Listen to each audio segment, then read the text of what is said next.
समुद्र मंथन क्यों किया गया। कहते हैं सुखदेव महामुनि, हे राजन, एक समय की बात, दुर्वासा मुनि कहीं जा रहे थे तो सामने से ऐरावत हाथी के ऊपर बैठे हुए इंद्र को आते ही देखा और उसी समय अपने गले से पुष्पमाला उतारी और इंद्र के लिए भेंट कर दी प्रसाद स्वरूप। इंद्र ने माला को स्वीकार तो किया लेकिन अनादर के भाव से अपमान कर दिया। दुर्वासा मुनि के द्वारा प्रदत्त प्रसादी माला को हाथी के ऊपर रखा। हाथी ने अपनी सूंड से माला को उठाया और अपने पैरों के नीचे ला करके मसल डाला। आप सब जानते हो दुर्वासा मुनि की नाक पे वैसे 24 घंटे गुस्सा बैठा रहता है। राधे राधे। दुर्वासा मुनि ने देखा इसने अपमान किया है, श्राप दे दिया। हे इंद्र, जिस राज लक्ष्मी के मद में तू चूर हो रहा है, जा उस राज लक्ष्मी से हीन हो जा। शुक्राचार्य जी को पता चल गया दैत्य गुरु है और उसी समय इंद्र से कहा, इंद्र, उसी समय बलि से कहा, बलि, इस समय तुम्हारा देव तुम्हारे अनुकूल है और देवताओं से तो संत जन नाराज चल रहे हैं, अतः स्वर्ग के ऊपर चढ़ाई कर दो। स्वर्ग के ऊपर आज राक्षसों ने चढ़ाई की, देवताओं की पराजय हो गई क्योंकि संतों के अपमान के कारण। पहुंचे देवतागण प्रभु की शरण में, प्रभु त्राहि माम, रक्षा करें। भगवान ने पूछा क्या हुआ? आज राक्षसों ने हमारा सब कुछ छुड़ा लिया। भगवान बोले कोई बात नहीं, आप लोग जाकर के राक्षसों से मित्रता कर लो। इंद्र कहता है प्रभु, जिनसे पिट पिट करके आए उनसे मित्रता कर ले। हाँ हाँ, उनसे मित्रता कर लो। प्रभु हमें बात समझ में नहीं आई। तब भगवान ने कहा ऐसी वैसी मित्रता नहीं, तो एक चूहा और सांप की तरह। बोले चूहा और सांप की तरह मित्रता कैसी? तो भगवान ने कहानी सुनाई। भगवान ने कहा, अरे देवताओं, एक बार दैव योग से एक मदारी की पिटारी में सर्प बंद हो गया। अब सर्प बड़ा परेशान कि मैं कैसे निकलूं, कैसे बाहर आऊं। बहुत दिन हो गए। तभी सर्प ने देखा बाहर एक चूहा जा रहा था और जैसी चूहे को जाते हुए देखा, आवाज लगा दी, अरे चूहा भैया, जयराम जी की। चूहा ने इधर देखा, उधर देखा, ऊपर देखा, नीचे देखा, कौन हो भैया? बोले हमें सांप भैया। कहां हो? उस पिटारी के अंदर। अरे राम राम राम, तुम्हारी यह दशा कैसे हो गई? समय चक्र भाई बलिहारी है, कब कैसा समय आ जाए। अच्छा, आपने हमें क्यों पुकारा? बोले मैं अकेला पड़ा पड़ा इसमें परेशान हो रहा हूं, सोचा कोई मेरा मित्र बन जाए तो उससे कुछ बातें कर लिया करूंगा, दुख सुख की समय कट जाएगा मेरा। मित्रता हो गई चूहे की सांप से। बढ़िया सवेरे से आ जाए, शाम तक रुके, खूब बातें करे। एक दिन सर्प ने मौका देखा, ये मेरी बातों में फंस चुका है, और सर्प ने कहा चूहा एक काम करेगा, बता, तेरे दांत बड़े नुकीले हैं, अतः अपने नुकीले दांतों से इस पिटारी को काट दे। चूहा कहता है ओए, धोखा तो नहीं देगा? बोले एक बार आजमा के तो देख। जैसे ही पिटारी को काटा, आज महाराज सर्प बाहर निकला। बाहर निकलते ही सबसे पहले चूहे को ही निकल गया। भगवान ने कहा देवताओं, बात कुछ समझ में आई? बोले वाह प्रभु, आई। आपसे बड़ा कोई राजनीतिज्ञ हो नहीं सकता। राधे राधे। आज समुद्र मंथन का प्रस्ताव लेकर के बलि के समक्ष पहुंचे। बलि ने भी सहमति जता दी, क्योंकि इंद्र ने कह दिया था जो भी निकलेगा उसको आधा आधा हम लोग बांट लेंगे। मंदराचल पर्वत को लेकर के मथानी के रूप में समुद्र के तट पर पहुंचे।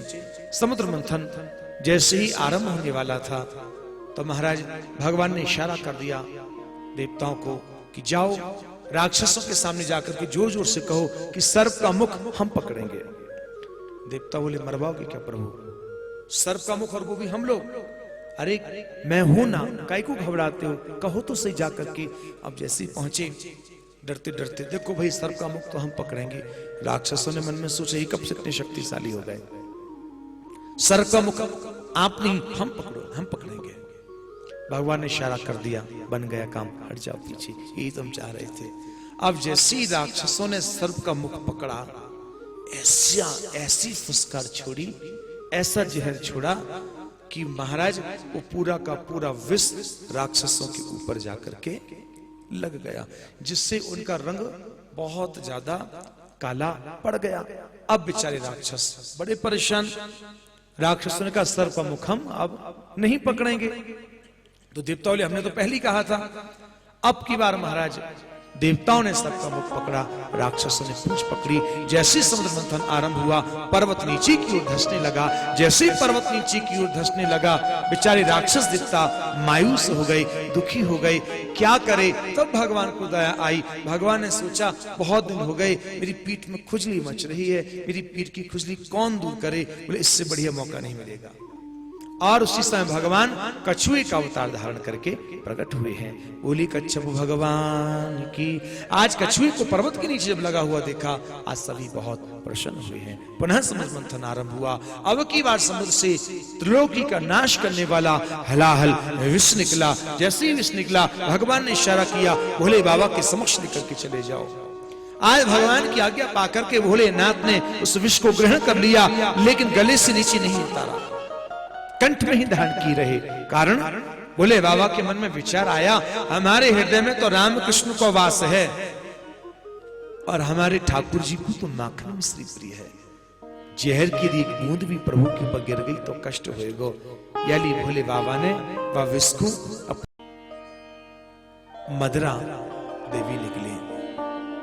भगवान ने इशारा किया देवताओं को, भूल करके भी छू भी मत लेना। राक्षसों की तो बल्ले बल्ले हो गई, क्योंकि ये सब चीजें राक्षसों पर ही शोभा देती हैं, अच्छे लोगों पर तो देती नहीं। अब महाराज खींच गए। पुनः समुद्र मंथन आरंभ हुआ। अब की बार जैसे ही समुद्र मंथन आरंभ हुआ तो श्री धन्वंतरी जी महाराज अमृत का कलश लेकर के भगवान के स्वरूप में प्रादुर्भूत हुए। बोले श्री धन्वंतरी जी महाराज की। आज जैसे ही धन्वंतरी जी महाराज प्रकट हुए, राक्षसों ने धन्वंतरी जी महाराज के हाथ से अमृत का कलश छुड़ाया। राक्षस भागे भागे भगवान की शरण में गए। त्राहे माम त्राहे माम। भगवान ने कहा क्या हुआ प्रभु, यदि कहीं आज दैत्यों ने अमृत का पान कर लिया तो सब कुछ समाप्त हो जाएगा। भगवान ने कहा चिंता मत करो, मैं हूं ना कोई उपाय करता हूं। और उसी समय भगवान ने विचार किया कि शराब पीने वाले को क्या प्रिय है। विचार कर रहे हैं शराब पीने वाले को क्या अच्छा लगता है। भगवान विचार कर रहे हैं। बोले शराब पीने वाले को सुंदरी बड़ी प्रिय है। तो ठाकुर जी ने सोचा सुंदर तो है ही हम, लहंगा फरिया और ओढ़ ले, पहन ले, सुंदरी और बन जाए। आहा, ठाकुर जी ने मोहिनी स्वरूप धारण कियो, कंचुकी रंग की साड़ी पहनी, एक पुष्प गुच्छा हाथ में लियो और पहुंची हैं आज कहां, जहां राक्षस गण आपस में चर्चा कर रहे थे पहले कौन पान करेगा। राक्षसों ने जब मोहिनी भगवान का दर्शन किया है, आज अमृत को भूल करके मोहिनी भगवान के पीछे ये पड़े हैं। बलि पर रहा नहीं गया। बलि कहता है हे देवी, कहीं हम जैसे असावधान लोगों का मन जीतने के लिए ब्रह्मा ने तो तुम्हारा निर्माण नहीं किया, क्या आप हमसे विवाह करेंगी। तब मोहिनी भगवान ने कहा हम पुंसनी स्त्री हैं, हमारा कोई भरोसा नहीं है, हम नित्य नए पति खोजा करती हैं। बलि कहता है अब तुम जैसी भी हो, हम आपसे विवाह करना चाहते हैं। भगवान ने मन में सोचा चलो कम से कम चंगुल में तो फंसे ही जैसे तैसे। भगवान ने मौका देखते कह दिया हमारा एक नियम है। क्या? बोले जहां झगड़ा होता है हम वहां नहीं जाया करते हैं, कहीं आप लोगों में झगड़ा तो नहीं है।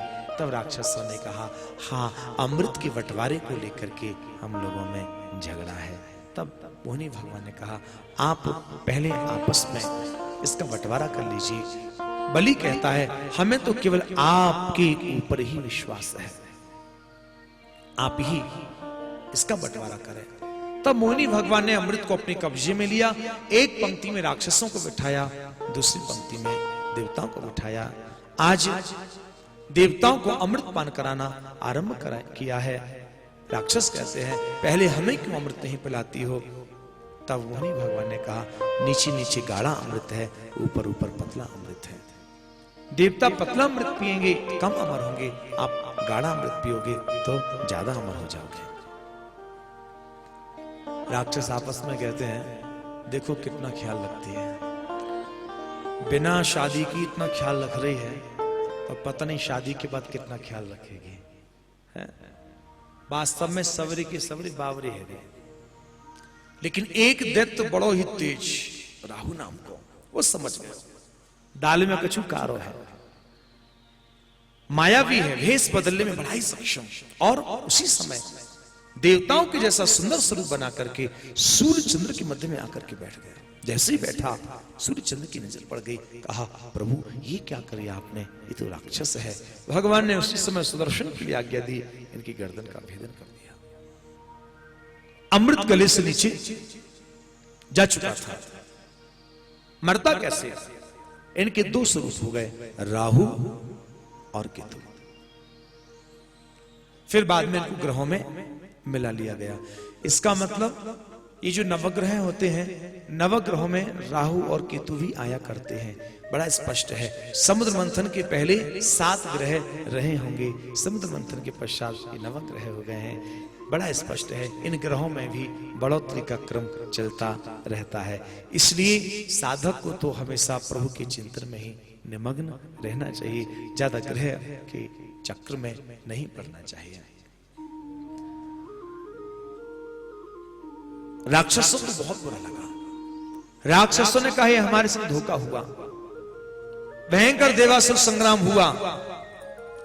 शराब पीने के कारण राक्षस कमजोर पड़ गए और अमृत पीने के कारण देवता शक्तिशाली हो गए।